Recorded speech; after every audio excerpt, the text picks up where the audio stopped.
Good evening, dear travelers, and welcome back to Snug as a Bug. Tonight, we embark on a journey through the timeless sands and mysteries of ancient Egypt. Prepare yourself to enter a world of gods and magic, where the mighty Nile flows, the stars shine with wisdom, and the balance of life unfolds with grace. Our journey tonight begins with the tale of Hathor's transformation, where the goddess of love and joy must awaken her fierce protector, Sekhmet, to restore balance to Egypt. Next, we'll discover the journey of Thoth and the moon, where the god of wisdom and writing battles darkness to restore light and harmony to the night sky. Finally, we will follow the story of Hapi, the Nile god, who brings life to Egypt through the floodwaters, blessing the land with abundance and growth. As you listen to these soothing tales, let each story guide you to a place of peace and relaxation, where the gentle flow of the Nile and the whispers of the gods carry you into a deep and restful sleep. But before we begin, take a moment to fully unwind and prepare yourself for this journey through ancient Egypt. Close your eyes gently, allowing your body to sink deeper into the warmth and comfort of your bed. Feel the bed beneath you, fully supporting you, as if you're floating upon a gentle current. Let your breathing slow, taking a deep, soothing inhale and exhale, releasing any tension held within. With each breath, feel your body growing lighter, your mind growing quieter, and your heart finding a steady, calm rhythm. Now imagine yourself standing on the edge of the Nile River under the vast, starlit sky.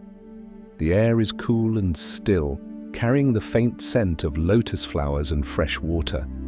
In the distance, you can see the faint outline of a palm grove swaying gently in the night breeze, and the gentle sound of the Nile's flowing waters fills the air, a timeless lullaby that soothes your spirit. As you stand by the river, you notice the faint glow of the moon above, casting a silver path across the water. The stars twinkle brightly, scattered across the heavens like jewels, each one a tiny fragment of the god's wisdom watching over Egypt. The river is calm, its surface reflecting the night sky, creating a mirror of endless stars that seem to dance and shimmer with every ripple. Close to the riverbank, ancient statues rise from the earth, carved with the faces of gods and goddesses who have watched over Egypt for centuries. You feel their presence around you, quiet and steady, as if they are guardians of the night, keeping watch over the Nile and the mysteries it holds.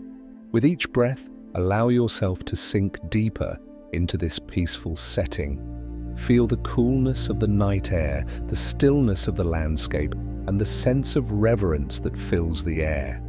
You are connected to this ancient world where every stone, every breeze, and every whisper of the river tells a story as old as time. Imagine now that you are seated beside the Nile, your feet resting on the soft, sandy ground.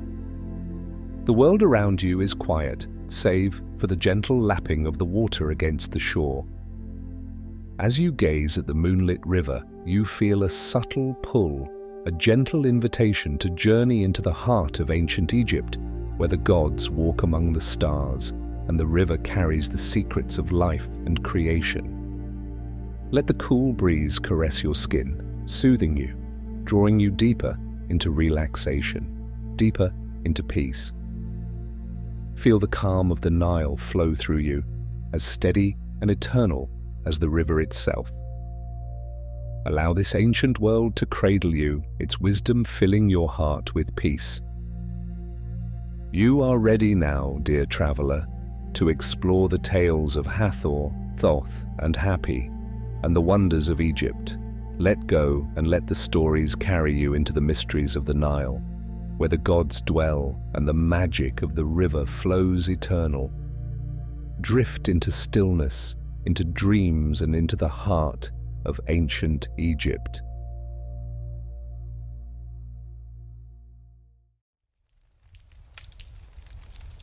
The Tale of Hathor's Transformation. Chapter 1. The Radiance of Hathor. The early morning light poured over the land, bathing Egypt's endless desert in warm, golden hues. Every grain of sand seemed to glow, catching the sun's first rays as it rose over the horizon. The Nile River, the lifeblood of Egypt, shimmered as its gentle waves lapped at the banks, carrying with them the promise of a new day. This was Hathor's Egypt, a land filled with joy, fertility, and abundance, graced by the love and wisdom of the gods. Hathor, goddess of love, beauty, and joy, walked slowly along the Nile's edge, her bare feet sinking into the cool sand. Her gown, woven from the finest linen and embroidered with lotus flowers, flowed around her like water, catching the breeze that swept in from the river. Her long, dark hair was adorned with delicate gold beads, which glinted in the sunlight, and her skin shone with a radiance that seemed almost otherworldly. Wherever Hathor walked, beauty followed. Flowers bloomed in her wake, birds sang, and the air itself seemed to dance with the music of her presence. Villagers working in nearby fields paused as she approached, their eyes widening in awe and reverence. Hathor was not only their goddess, she was their protector, their muse, their beloved friend. "Look, there she is!" a young girl whispered excitedly to her friend, her eyes shining with wonder. "It's Hathor!" her friend replied, clutching her hands together in delight. "She's come to bless us." Hathor smiled at the children, her heart swelling with love for them. She knelt down, her eyes gentle and warm as she reached out to place her hand on the head of one of the girls. "May joy fill your heart, little one," she said, her voice soft and soothing, like a lullaby. "For it is joy that makes life truly beautiful." The child looked up at her, her face lit with happiness. "Thank you, Hathor. I feel happy just being near you." Hathor laughed, a sound like the tinkling of tiny bells, and rose to her feet. She moved through the village, greeting each person she met with words of encouragement, blessings, and kindness. She stopped to speak with an elderly woman, her hands worn and rough from years of hard labor. "Goddess Hathor," the woman said, bowing low, "we are grateful for your blessings. With your love, our harvest has flourished, and our families are healthy and strong." Hathor took the woman's hands in her own, marveling at the strength and resilience etched into every line of her palms. "Your spirit is a gift to Egypt, wise one," she said. "Your kindness and dedication bring harmony to your family and to the land. Continue to nurture each other, for joy blossoms in unity." The woman's eyes filled with tears, and she clasped Hathor's hands tightly. "Thank you, Hathor. We will remember your words and carry them in our hearts." Hathor moved on, her heart filled with the love and gratitude of her people. Yet as she continued along the Nile, a faint unease began to settle over her. It was like a dark cloud on the horizon, barely visible but unmistakably there. She could feel a shift in the air, a subtle change that spoke of discord and unrest. Whispers reached her ears, whispers of rebellion, of people abandoning their devotion to the gods. As the sun began to set, Hathor found herself standing alone by the Nile, watching the sky turn shades of pink and purple as the last light faded. She sensed Ra's presence as his final rays touched the earth, his spirit as vast and powerful as the sun itself. "Hathor," his voice came to her, deep and sorrowful, resonating within her heart like a distant drumbeat. "My heart grows heavy, for the people no longer look to us for guidance. They have forgotten our light." Hathor's face softened, and she placed her hand over her heart, feeling his sorrow as her own. father. Perhaps they only need gentle reminders, she replied, her voice barely a whisper. Love and patience can rekindle their spirits. If we continue to show them kindness, they will remember. Ra's voice drifted through the air like a sigh, full of regret. If only that were so, my beloved daughter. Their hearts have turned cold, and they are growing blind to the balance we have so carefully nurtured. If they continue down this path, Egypt's harmony will be lost, and all that we have given will turn to dust.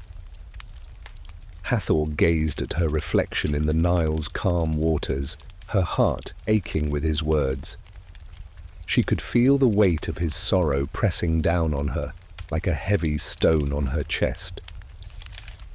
The people of Egypt were her children, her joy, her purpose. She could not bear the thought of them losing their way. I will watch over them, father, she whispered, dipping her hand into the cool water, feeling its gentle flow against her skin.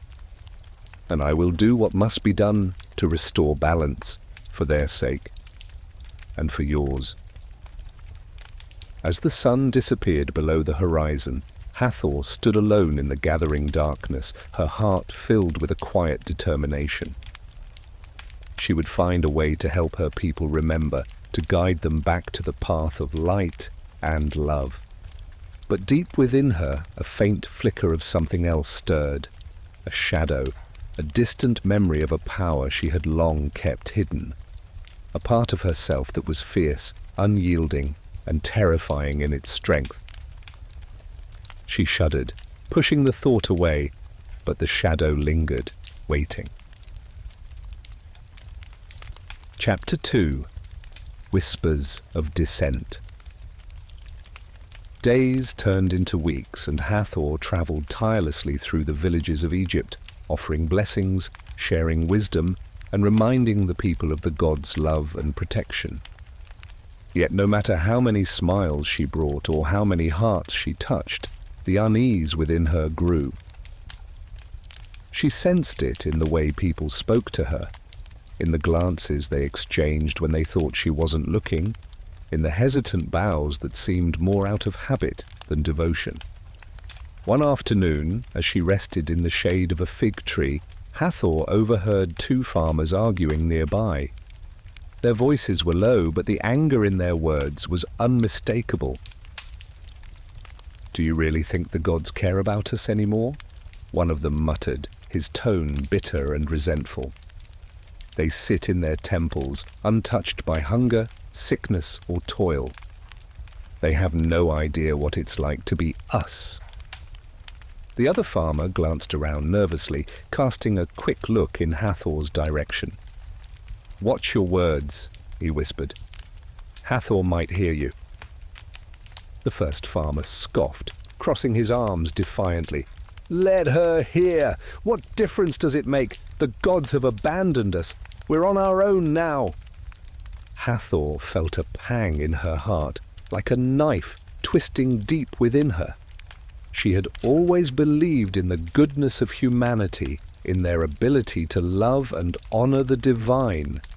But here, in this moment, she saw the darkness that had begun to fester in their hearts, a darkness that threatened to consume everything they had built together. That evening, Ra summoned Hathor to the celestial council, where the gods gathered beneath the stars to discuss matters of great importance. She entered the sacred hall with a heavy heart, feeling the weight of her people's suffering pressing down on her. Ra stood at the head of the council, his face etched with sorrow and weariness. The other gods were gathered around him, Isis, Thoth, Anubis, and many others, each of them bearing the same expression of concern. Hathor, Ra began, his voice heavy with regret. The people have lost respect for the balance we have given them. They sow seeds of rebellion, disregarding the gifts we have bestowed upon them. They have forgotten their place in the great cycle of life. Hathor listened in silence, her heart aching with the truth of his words. She had seen it with her own eyes, the arrogance, the pride, the way they dismissed the gods as mere myths. She had hoped that love and patience would be enough to guide them back. But now she could see that the darkness had taken root too deeply. Ra's gaze softened as he looked at her, a father's love mingling with sadness. The time has come to awaken Sekhmet, the protector within you. You are both love and justice, Hathor. Only through Sekhmet's fierce spirit can balance be restored. Hathor's heart raced, and she felt a chill run down her spine. Sekhmet was a part of her, a powerful, wild and untamed force that she had kept hidden for centuries. She was the lioness, the warrior, the avenger. To unleash Sekhmet was to invite destruction, to wield a power that could not be controlled. "But father," she whispered, her voice trembling, "I am not a creature of wrath. I am love, beauty, and joy. How can I become something so fierce?" Ra stepped forward, placing a gentle hand on her shoulder. His touch was warm, steadying, like the sun's gentle embrace. "Within you lies all that Egypt needs, my daughter. You are the nurturer, but also the protector. Balance must be kept, even if it requires a touch of strength. You must not fear Sekhmet, for she is as much a part of you as the joy you bring. She is your shadow, your strength, your fire." Hathor took a deep breath, feeling a shiver of power stirring within her. She could sense Sekhmet's presence, waiting patiently in the depths of her soul, a primal force that thrummed with anticipation. "I understand, father," she said softly, bowing her head. "I will do what is necessary.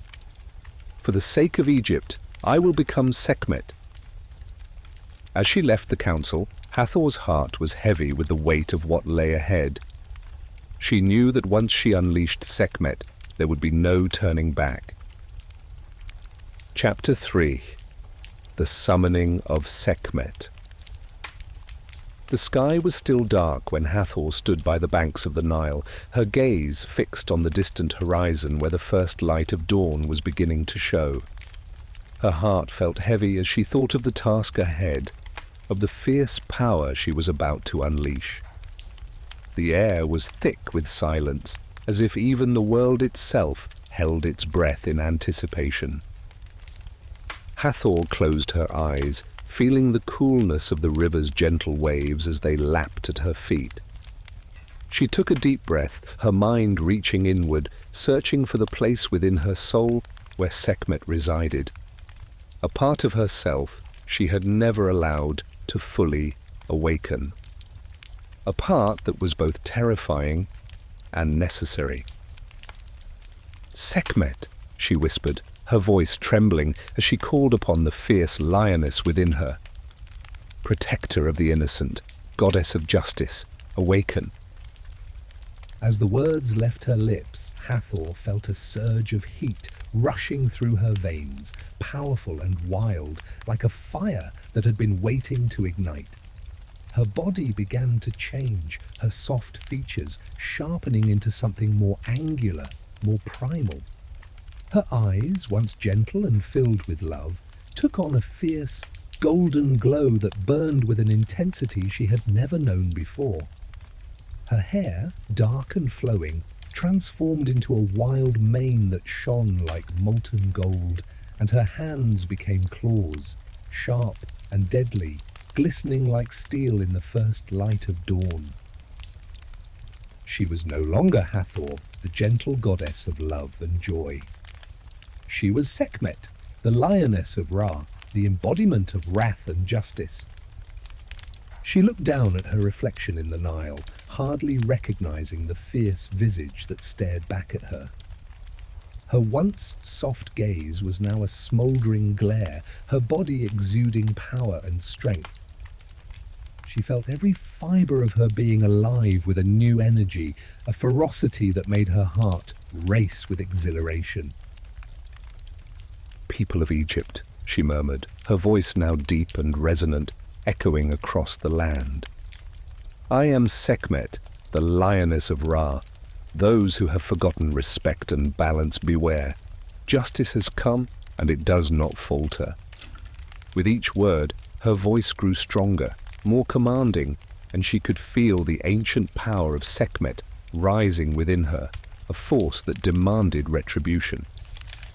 She turned her gaze toward the villages in the distance, feeling a strange sense of purpose, a sense of destiny. She was not here to bring peace, she was here to remind humanity of the power of the gods, to awaken fear and reverence in their hearts once more.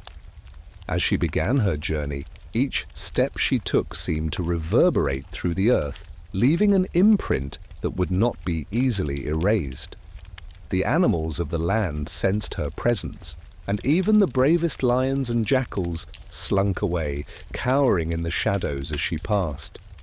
The wind picked up, swirling around her like a vortex, carrying the scent of fire and warning through the air.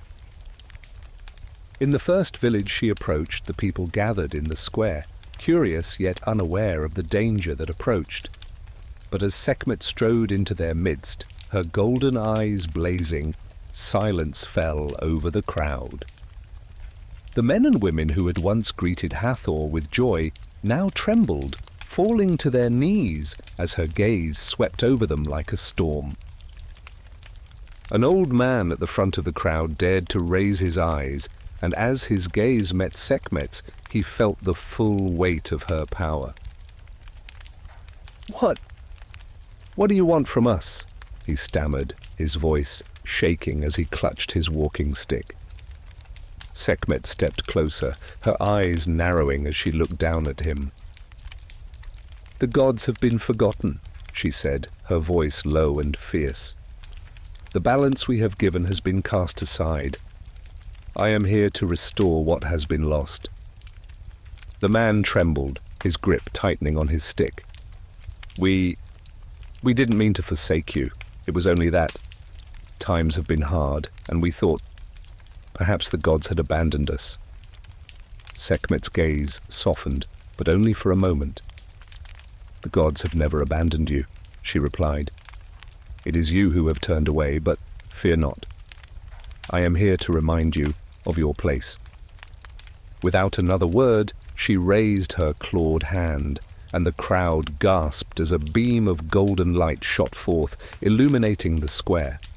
The people watched in awe as the light danced before them, forming images of their past devotion, the offerings they had once given, the prayers they had once spoken with reverence. "Remember this," Sekhmet said, her voice echoing through the square. "Remember the gods who watch over you, who have given you life, love, and light. If you stray again, know that justice will find you." With that, she turned and continued her journey, leaving the villagers behind, shaken and humbled. Chapter 4. The Wrath of Sekhmet. Sekhmet moved like a storm through the land of Egypt, her golden eyes scanning every village, every settlement, seeking out those who had forgotten the gods' power. Her wrath was like a flame, fierce and unyielding, consuming all in its path. In each village, she was met with a mixture of awe and terror. The people, who had once greeted Hathor with smiles and open arms, now fell to their knees as she approached, their faces pale and trembling.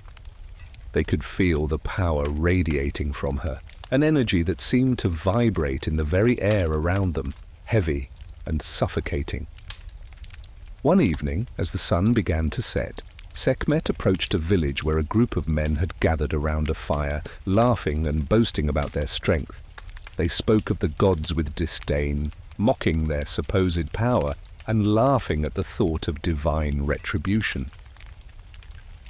"What need have we of gods?" one of them sneered, his voice loud and mocking. "We are the masters of our own fate. No god will dictate how we live." As Sekhmet stepped into the light of the fire, the laughter died, and the men looked up, their faces frozen in shock and fear.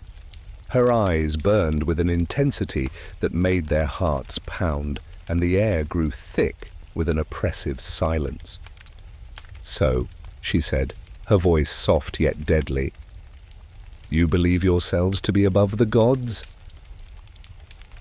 The man who had spoken shifted uncomfortably, but his pride would not allow him to bow.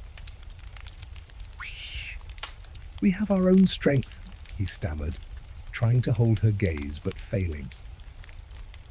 Sekhmet tilted her head, her eyes narrowing as she looked at him. "Your strength is nothing compared to the power of the divine. Shall I show you what true strength is?" Before he could respond, she raised her hand, and a wave of heat washed over the men, searing them with a power they could barely comprehend.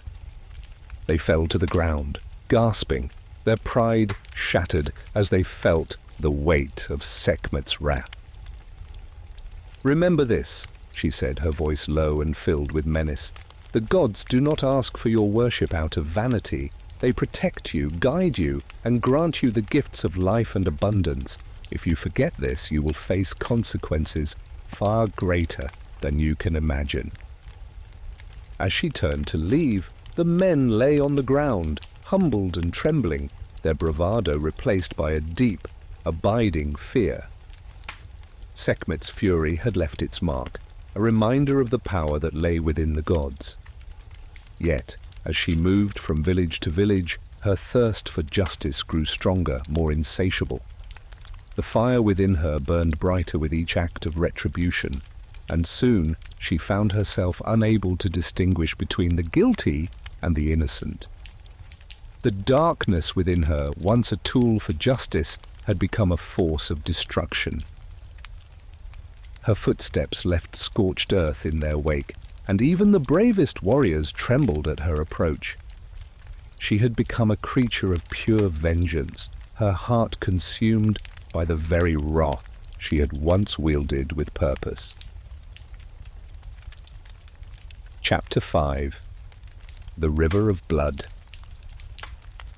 High above, the gods watched Sekhmet's rampage with growing concern. They had seen her wrath before, but never like this, never so unrestrained, so all-consuming. Ra, who had once pleaded for balance, now saw the consequences of his decision, and his heart grew heavy with regret. "This cannot go on," he murmured, his voice filled with sorrow. "If she continues, she will destroy all that we have created. Egypt will become a wasteland, its people lost to fear and despair." The other gods gathered around him, their faces etched with worry and sadness. Isis, the wise and compassionate goddess, spoke softly. "Sekhmet's heart is clouded by the fire within her," she said. "She cannot see the harm she is causing, for her spirit has become bound to her wrath. We must find a way to calm her, to bring Hathor back to the surface." Ra nodded, his expression grave. "But how? Her thirst for blood is unquenchable. It will take more than words to soothe her spirit." The gods conferred, and after much deliberation, they devised a plan. Together they brewed vast quantities of beer, dyeing it a deep crimson to resemble blood. Under the cover of night, they poured the red beer into the Nile, letting it flow through the land, a river of blood that would call to Sekhmet's thirst and lead her to peace. The next morning, Sekhmet came upon the river, her fierce gaze fixed upon the crimson waters that stretched out before her, glistening like a sea of rubies in the morning light. She felt a primal hunger rising within her, a thirst that had driven her for days, consuming her every thought. "Blood," she whispered, her voice thick with longing, her eyes widening as she gazed at the river. Finally, my thirst shall be sated. With a fierce hunger, she bent down and drank deeply, the cool liquid washing over her tongue and soothing the fire within her. She drank until her heart slowed, her mind grew quiet, and her body felt heavy with a calmness she had not known in days. With each sip, her rage faded, replaced by a profound sense of weariness. Her body grew weak, her fierce strength ebbing away as the fury that had fueled her finally dissolved. She sank to the ground beside the river, her eyelids heavy as sleep claimed her at last. Chapter 6. Hathor's Return. After what felt like an eternity, Hathor awoke, the fierce fire of Sekhmet now a distant memory. She opened her eyes, blinking in the soft morning light, feeling a profound calm settle over her. The wild intensity of her lioness form had faded, and she was once more the gentle goddess of love and joy. But as she looked around, her heart ached at the sight of the land she had ravaged. Villages lay quiet, their people fearful and weary, the scars of her wrath etched into the earth itself. She felt the weight of her actions pressing down on her, a heavy burden she could not ignore. "Father," she whispered, her voice filled with sorrow and regret. "What have I done?" Ra appeared beside her, his face filled with understanding and compassion. He placed a gentle hand on her shoulder, his gaze warm and steady.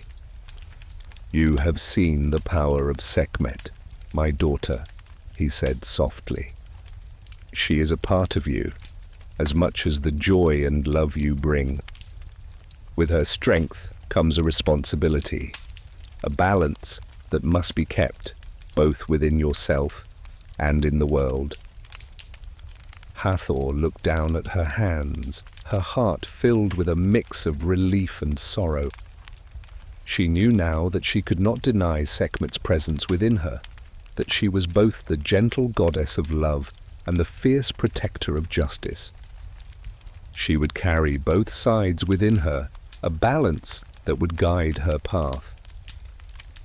"I understand, Father," she said, her voice steady but filled with resolve. "I will be both Hathor and Sekhmet, in honor of you and of Egypt. May this land know peace and strength in equal measure." Chapter 7. A Blessing of Peace. With Hathor's return, the people of Egypt began to heal. She moved through the villages, offering blessings of peace and comfort, helping them rebuild what had been lost. They welcomed her with open arms, grateful for her mercy and compassion, and renewed their devotion to the gods, remembering the power of the divine. By the Nile, Hathor gazed into the clear waters, feeling a sense of calm and balance that she had not known before. The river, once filled with Sekhmet's rage, now flowed with life-giving waters, a symbol of harmony restored.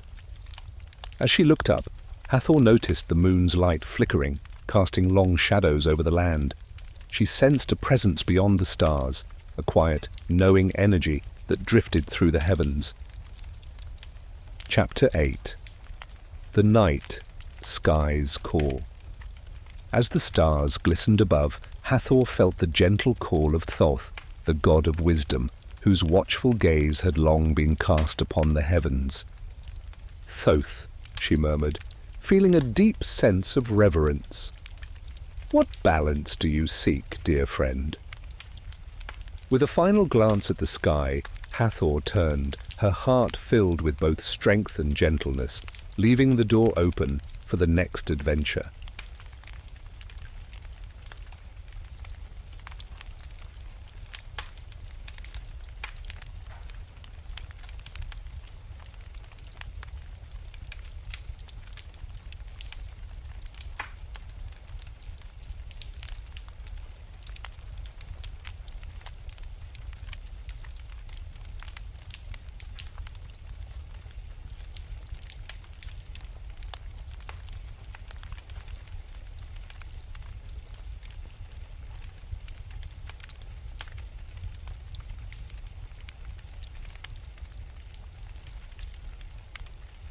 The Journey of Thoth and the Moon.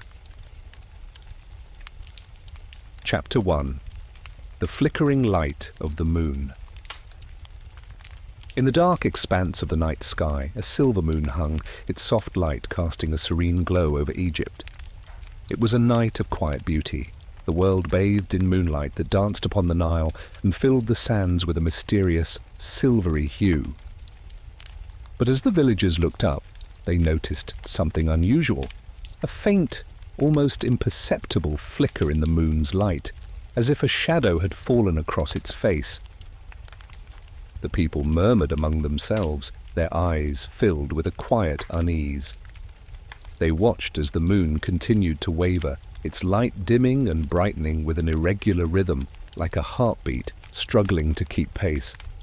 In his temple, Thoth, the god of wisdom, writing, and the moon, looked up from his scrolls, his sharp gaze narrowing as he studied the sky. He was a tall, elegant figure with the head of an ibis, and his eyes gleamed with a sharp intelligence that missed nothing. The moon's flickering light caught his attention, drawing him away from his work. "Something is amiss," he murmured, his voice soft yet filled with a quiet strength. "The moon's light is faltering." Thoth felt a pull within his soul, an instinct that guided him, telling him that this was not a natural occurrence. He rose from his seat, his scrolls forgotten, and stepped out into the cool night air. As he gazed up at the moon, his keen mind began to work, analyzing every detail, every possible cause. Could it be Ra's power fading? He pondered aloud, though he knew that such a thing was unlikely. The sun god's energy was vast and enduring, a source of strength that nourished the entire cosmos. No, this was something different, something darker, a force that threatened to consume the moon's light and leave the night sky in shadow. Thoth took a deep breath, feeling the weight of the task before him. As the god of wisdom, it was his duty to seek knowledge, to unravel mysteries, and to restore balance to the world. And so, with quiet determination, he set out on his journey, leaving the earthly realm behind and stepping into the celestial plane where the forces that governed the heavens resided. Chapter 2. The Celestial Veil. The celestial plane was a realm unlike any other, a place where the stars shone with a brilliance that was impossible to see from the mortal world. Here, the constellations formed vast, intricate patterns, weaving together like a tapestry that stretched across the heavens. Thoth moved through this realm with ease, his form gliding among the stars, his presence a calm and steady force. As he traveled deeper into the celestial plane, he sensed a shadow lingering on the edge of his vision, a darkness that seemed to move with a purpose, slithering across the sky like a serpent. Thoth's gaze sharpened as he followed the trail, his mind focused, his heart steady. "Show yourself!" he called, his voice echoing through the stars. "I am Thoth, god of wisdom and balance. I seek the truth behind this darkness." For a moment, there was silence, the stars holding their breath as Thoth's words hung in the air. Then, slowly, a figure emerged from the shadows, a being of pure darkness, its form shifting and flowing like smoke. Its eyes were empty voids, yet they gleamed with a cunning intelligence that matched Thoth's own. "So, the god of wisdom comes seeking answers," the darkness said, its voice a low, hissing whisper. "Do you think your knowledge can banish me, Thoth? I am older than light itself. I am the void that exists between the stars, the emptiness that lies at the heart of the universe." Thoth regarded the being with calm detachment, his gaze unflinching. "Darkness has its place in the balance of creation," he replied. "But when it seeks to consume the light, it threatens that balance. I cannot allow it. The darkness chuckled, a sound like the rustling of dead leaves. "Then try, God of wisdom, try to banish me if you can." With those words, the darkness surged forward, its form expanding, reaching out like tendrils of smoke as it wrapped around the moon, shrouding it in shadow. Thoth watched, his mind racing, analyzing every movement, every flicker of the darkness's form. He knew that this was no ordinary force. It was a primordial power, a manifestation of the void itself, and it would not be easily defeated. But Thoth was not afraid. He was the god of wisdom, a master of knowledge and strategy, and he knew that every challenge held within it the seeds of its own solution. Chapter 3. The Gathering of Knowledge. Thoth returned to his temple, his mind filled with thoughts of the darkness he had encountered. He knew that brute force alone would not be enough to banish such a being. He would need to understand it, to learn its weaknesses, and to find a way to outwit it. He sat before his scrolls, unfurling them one by one, his keen eyes scanning the ancient symbols that held the secrets of the cosmos. He searched for any mention of the void, of the darkness that dwelled between the stars, a force older than creation itself. As he read, he came across an ancient text that spoke of the Kain Seshat, a ritual of binding used by the gods to contain forces that could not be destroyed.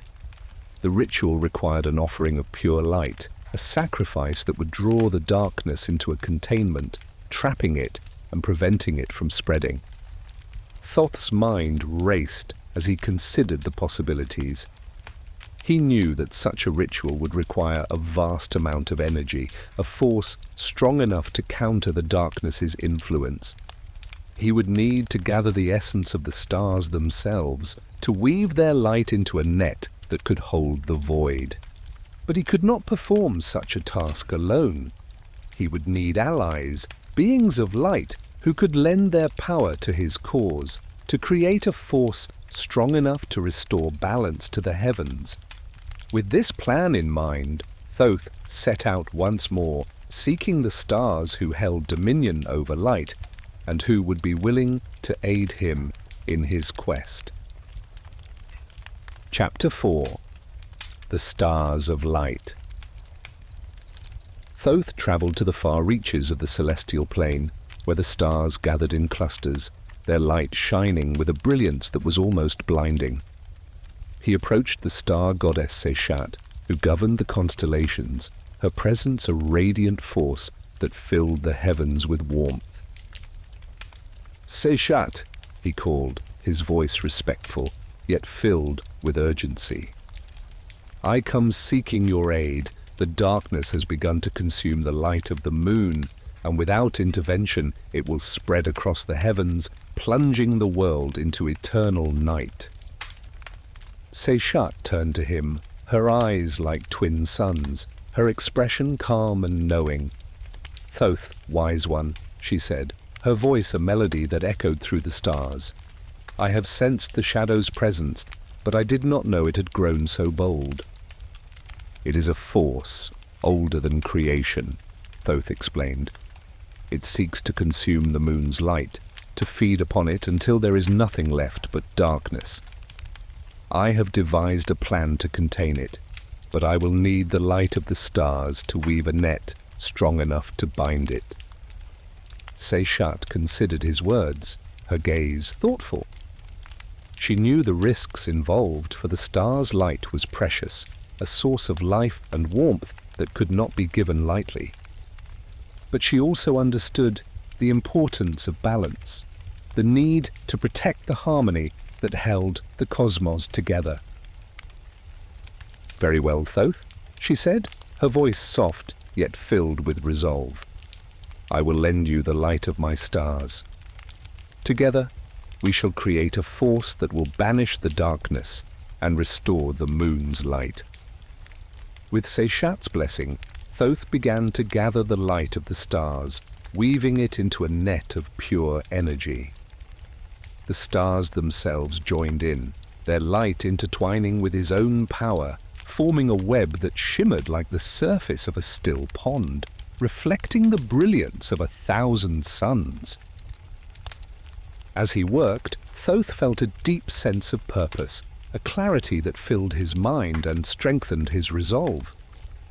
He knew that this was a battle he could not afford to lose, for if the darkness prevailed, it would not only consume the moon, but spread to every corner of creation, leaving only shadow in its wake. Chapter 5. The Battle of Light and Darkness. When the net was complete, Thoth returned to the celestial plane, the stars' light woven into a shimmering web that radiated with an intensity that could rival even the sun. He approached the moon, where the darkness still lingered, its form shifting and flowing like smoke as it fed upon the moon's light. Thoth raised the net, holding it above his head, and called out to the darkness. "Your time has come, void dweller. The light shall consume you, as you have sought to consume it." The darkness turned, its empty eyes fixing on Thoth, and for a moment it seemed almost amused. "Do you truly believe that light can banish me, Thoth? I am the void, the emptiness that lies at the heart of all things. I am beyond the reach of your light." Thoth's gaze remained steady, his mind clear and focused. "Perhaps you are beyond destruction," he replied, "but you are not beyond containment." With a swift motion, he cast the net over the darkness, the stars' light wrapping around it like a cocoon.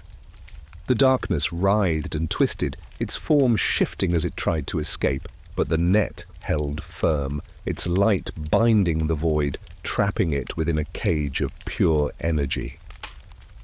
The darkness let out a low, hissing scream, its voice filled with rage and frustration. "You may have bound me, Thoth, but I am not defeated. I will wait, and when your light fades, I will return." Thoth nodded, acknowledging the truth of its words. He knew that the darkness could never be truly destroyed, that it was a part of the balance, a force that would always exist, hidden in the shadows, waiting for its chance to rise. But for now, he had restored the balance. The moon's light began to shine once more, its glow soft and steady, a beacon of hope that filled the night sky with beauty and peace. Chapter 6. The Return of the Moon's Light. As Thoth watched the moon's light return, he felt a deep sense of satisfaction, a quiet pride in the knowledge that he had fulfilled his duty. He had protected the balance, restored the light, and reminded the darkness that even the void had limits. He returned to his temple, his heart filled with a newfound understanding of the nature of light and darkness. He knew that they were two sides of the same coin, bound together in an eternal dance, each one incomplete without the other. In the days that followed, the people of Egypt looked up at the moon with a renewed sense of wonder, grateful for the light that guided them through the night. They offered prayers to Thoth, thanking him for his wisdom and courage, and honoring the balance he had restored. Chapter 7. A Wisdom Beyond Darkness. Thoth sat in his temple, his gaze thoughtful as he pondered the events of his journey. He had faced the void, the emptiness that lay at the heart of all things, and he had emerged victorious. But he knew that the darkness would return, for it was a force that could never be truly banished. Yet in that knowledge, he found peace. He understood that balance was not about the absence of darkness, but about the harmony between light and shadow, a truth that would guide him in the ages to come. And as he looked out at the night sky, he smiled, knowing that the journey of wisdom was never truly complete.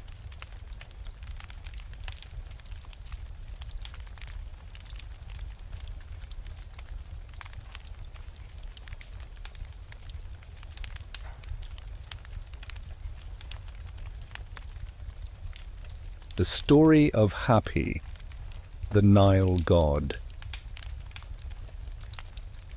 Chapter 1. The Waters of Life. The land of Egypt stretched wide and endless, from the towering mountains in the south to the delta where the Nile met the sea in the north. Through this vast desert landscape, one river cut a path, winding like a lifeline, a gift of the gods. This was the Nile, sacred and revered, a source of life and abundance in an otherwise barren land. Hapi, the god of the Nile, watched over this river. His presence was a gentle, omnipresent force, felt in the coolness of the water, in the rustle of reeds along the riverbanks, and in the fertile soil that sustained the people of Egypt.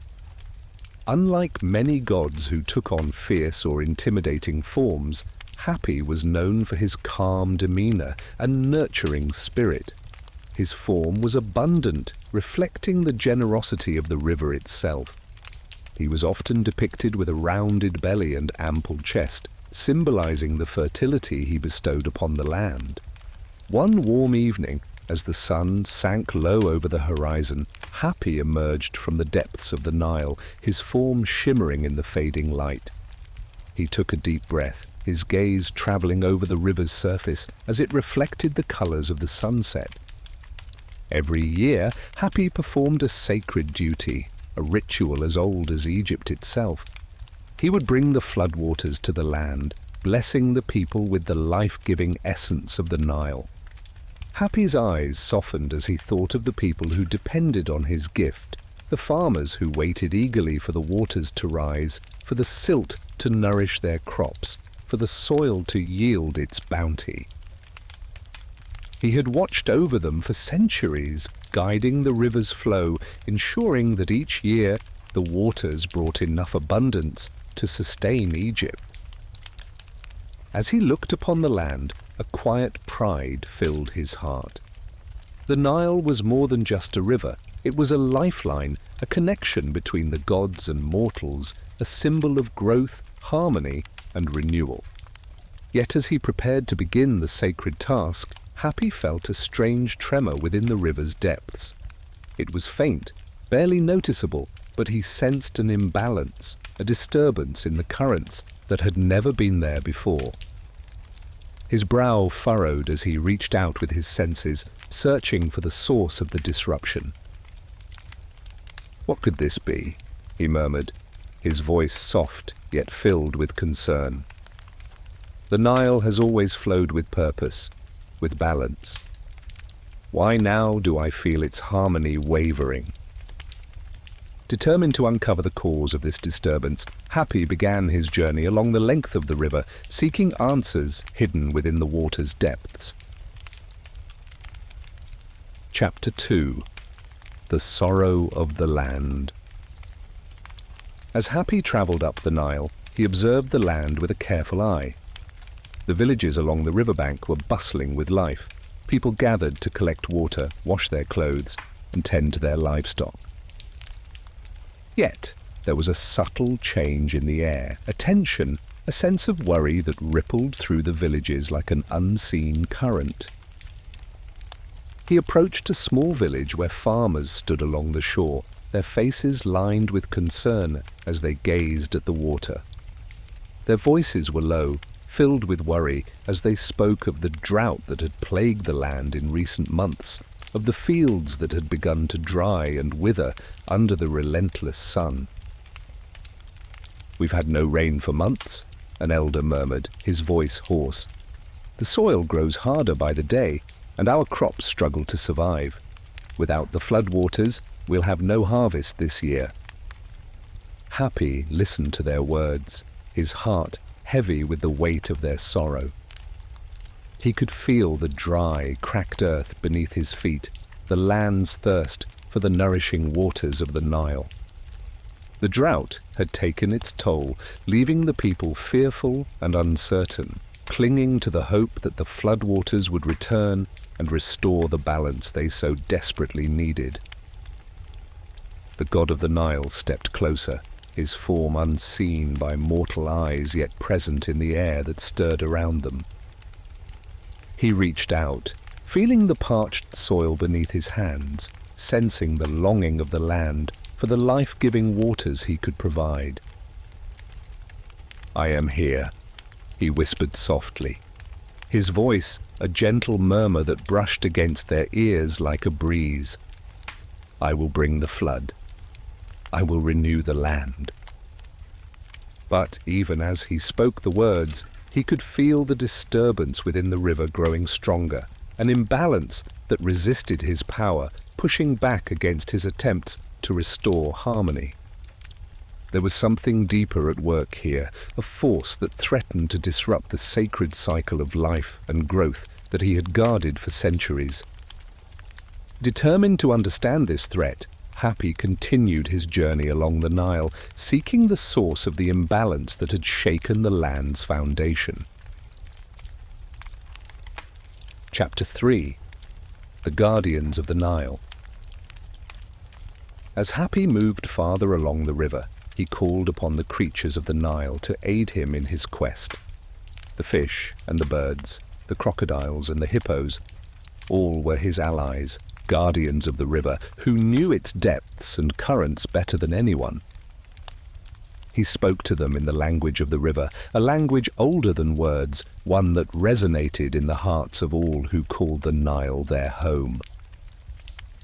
The fish swam close to him, their scales gleaming in the water's glow as they shared whispers of strange occurrences, the currents shifting in unnatural ways, the water growing colder in places it should not.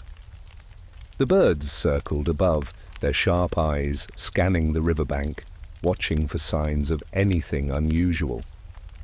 At last, Hapi turned to Sobek, the crocodile god, a fierce protector of the Nile who guarded its waters with a loyalty as fierce as his bite. Sobek emerged from the depths, his powerful form slicing through the water as he approached Hapi, his gaze filled with respect for the god of the river. "Hapi," Sobek greeted him, his voice a low rumble that echoed through the water. "I have felt the disturbance as well. The river grows restless, as if something seeks to change its course, to disrupt the flow that has sustained Egypt for eons." Hapi nodded, his expression thoughtful. "Do you know where this disturbance originates, Sobek? I have traveled along the river, but its source eludes me." Sobek's gaze darkened as he looked toward the south, where the Nile's journey began in the mountains. "There are whispers of a shadow in the mountains, a presence that does not belong, one that hungers for the power of the Nile. I cannot say more, for I am bound to the river, but I sense that this shadow seeks to claim the waters for itself." Hapi's heart filled with a quiet resolve. He knew that he would have to journey to the mountains, to confront the force that sought to disrupt the balance he had guarded for so long. It was a dangerous path, one that few had dared to take, but he could not allow the Nile to fall under the influence of darkness. "Thank you, Sobek," he said, his voice filled with gratitude. "You have been a faithful guardian of the Nile, and your strength will always be honored." With a final nod to his ally, Hapi turned his gaze toward the distant mountains, his heart steady as he prepared to face the unknown. Chapter 4. The Shadow in the Mountains. The journey to the mountains was long and treacherous, taking Hapi far from the familiar waters of the Nile and into the heart of the wilderness. The air grew colder as he climbed, the landscape shifting from lush greenery to rugged cliffs and barren rocks. Yet he pressed on, driven by the knowledge that the balance of the Nile depended on his success. As he ascended the mountains, he began to sense a dark presence lurking in the shadows, a force that pulsed with a hunger that was both ancient and insatiable. It was a presence that resonated with the earth itself, a force that sought to drain the Nile's life-giving power and claim it for its own. At last, Hapi reached the summit, where a cavern yawned open before him, its depths shrouded in darkness. He stepped inside, his footsteps echoing through the silence as he ventured deeper into the cavern, following the pull of the shadow that had disturbed the river's harmony. In the heart of the cavern, he found the source of the darkness, a spirit, ancient and twisted, its form wreathed in shadows that clung to it like a shroud.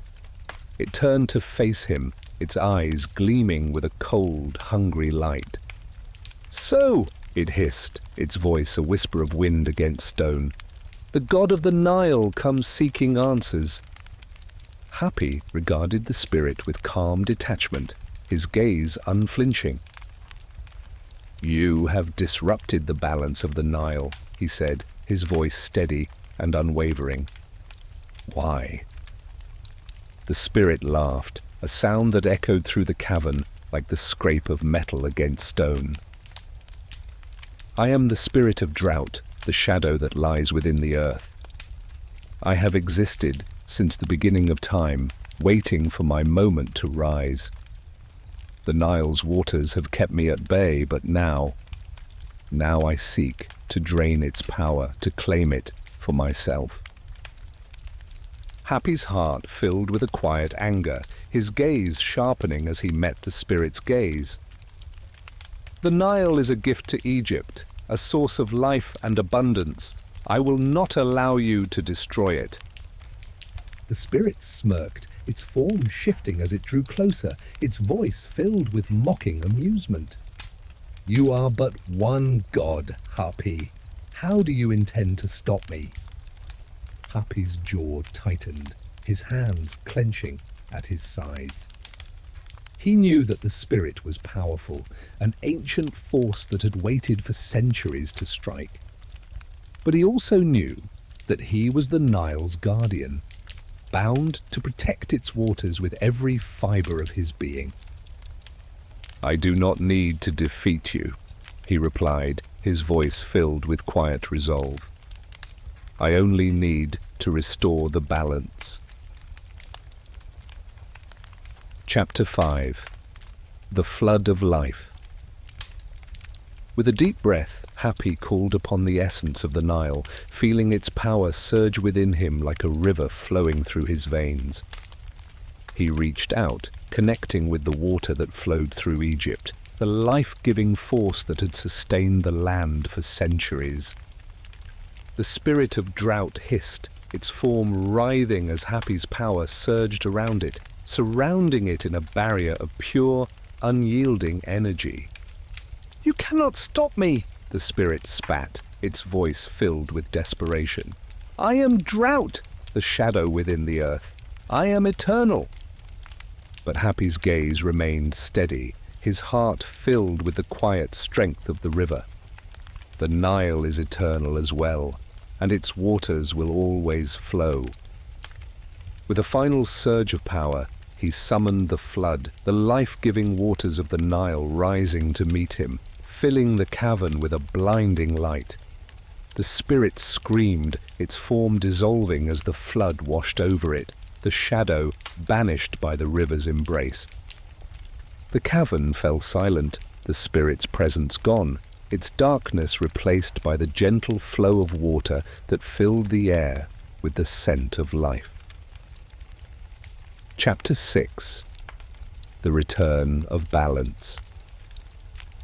Hapi emerged from the cavern, his heart filled with a deep sense of peace as he felt the balance of the Nile restored. He returned to the river where the waters flowed freely once more, the drought banished, the land renewed.